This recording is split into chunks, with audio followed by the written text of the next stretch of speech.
আসসালামু আলাইকুম। দেখো আজকে আমি ফ্লিপকার্ট থেকে অর্ডার করেছিলাম, তো আজকে ডেলিভারিটা আসলো। এটা আমি ওয়াশিং মেশিনের জন্য লিকুইড সার্ফ কিনেছিলাম 5 লিটারের। এটাই কি আছে আমিও জানি না, আমি তোমাদেরকে একটা একটা করে দেখাচ্ছি। এটা আমাদের গুড্ডুর জন্য ক্যাট ফুড অর্ডার করেছিলাম। এটাতে কি আছে সেটাই তোমাদেরকে দেখাচ্ছি।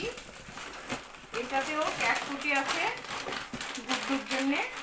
এই ক্যাট ফুডগুলো আগেও আমি কিনেছিলাম, খুব ভালো।